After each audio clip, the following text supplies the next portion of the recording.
sedikit menghargai. Saya nggak minta dihormatin kayak gini, enggak. Menghargai aja, menghargai. Di sini bukan saya cari sensasi loh.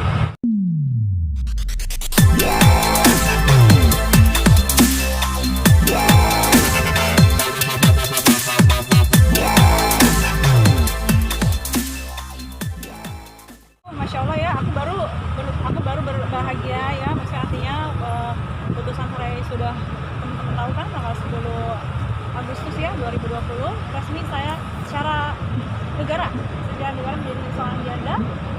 Tepat di bulan sebelumnya, di bulan Juli tanggal 10 saya tepat 3 bulan tidak dipindahkan. Berarti secara agama saya sudah menjadi seorang janda ya dari bulan Juli. Kalau secara negaranya di bulan Agustus ya. Bersyukur semoga dimudahkan semuanya. Jadi sebenarnya saya lagi berbahagia dengan keadaan yang saya mungkin kemarin kecapean, jadi saya sakit. Itu saya sangat miris, sangat kaget, shock karena pada saat itu saya ada di rumah sakit dikarenakan saya sakit tipes. Saya dengar pemberitaan ini jujur drop. Saya jadi drop, kecewa ya, karena biar bagaimanapun saya adalah ibu dari anak-anak, dia adalah bapaknya anak-anak. Pada saat teman itu terjadi, yang saya lihat di media infotainment, dan itu sangat mencemarkan nama baik saya. Ini ada yang bertanya?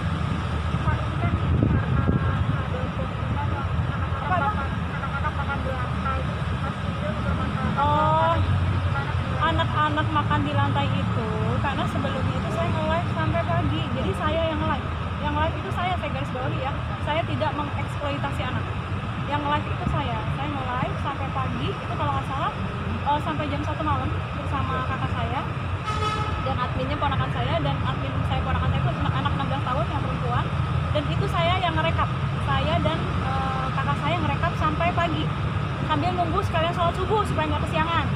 Nah selesai itu saya tidur, bangun langsung masak juga udah nggak mungkin karena udah kecapean. Jadi anak-anak mau makan apa nih gitu kan, bilang makan, anakku yang bilang mau makan ayam rich chicken gitu ya, yang goreng aja, udah beli, terus kita makan. Saat itu tuh kerasa banget iklannya gitu loh, bahagia banget aku. Sebenarnya aku nge-share itu kebahagiaan aku gitu loh, anak-anak yang bisa aku hidup mandiri, anak-anak yang terbiasa melihat kehidupan mamanya yang kita tuh harus fight gitu, itu gak cuma hidup mami orang-orang sama orang tua gitu ya. Dan saya memberikan appreciate dengan anak. Jadi misalnya saya lagi dagang gitu ya, nanti kebetulan pada saat itu anakku ulang tahun yang namanya Rizky, jadi aku kasih surprise dia, beli kado dari hasil jualan, dan artinya anak-anak pun gak ada masalah gitu. Artinya saya tidak pernah melakukan sesuatu yang akhirnya menimbulkan tekanan buat anak-anak. Saya tidak mempekerjakan anak-anak di bawah umur, dan itu salah banget. Saya tidak mengeksploitasi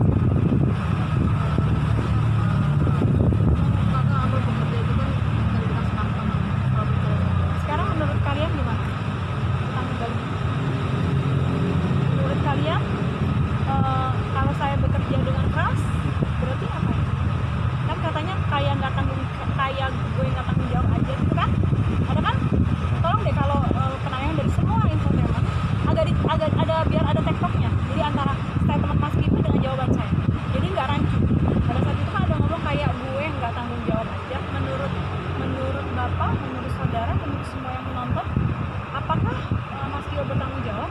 Sebenarnya kalau tidak karena statement yang Mas Kio lakukan kepada saya ya, kayak menyudutkan saya gitu ya, menjatuhkan nama baik saya, mungkin saya nggak akan mengungkapkan kebenaran, mungkin saya cukup diam aja.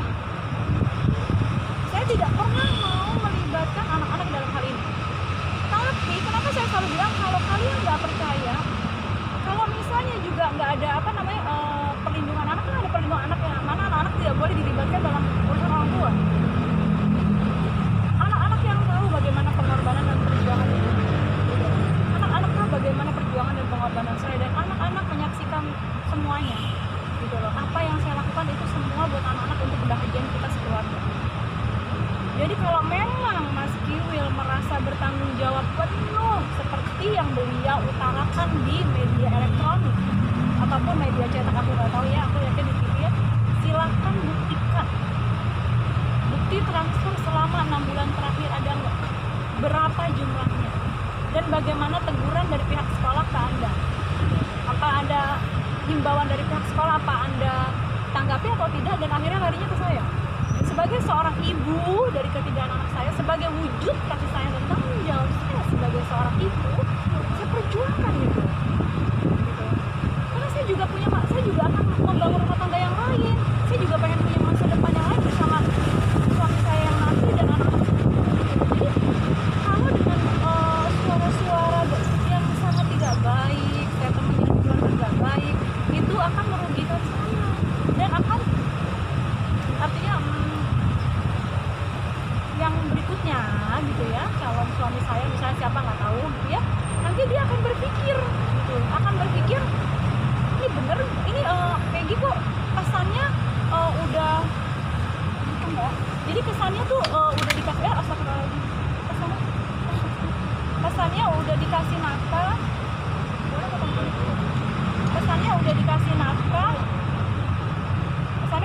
nafkah, tapi tidak berterima kasih atau tidak bersyukur, atau terbilang kesannya aku tuh kufur nikmat. Saya sudah ngingetin loh, bahkan aku sering WA, jangan lupa ya anak-anaknya juga marah sama saya karena saya tidak lagi menjadi istrinya ya, tapi anak-anak jangan jadi korban. Rumah tangga bercerai itu adalah kesalahan dari kedua orang tuanya. Anak tetap anak, tidak ada bekas anak, tidak ada bekas ibu, tidak ada bekas bapak. Di sini saya tidak mau memukul genderang perang, tidak. Saya tidak mau ada konflik, saya nggak mau.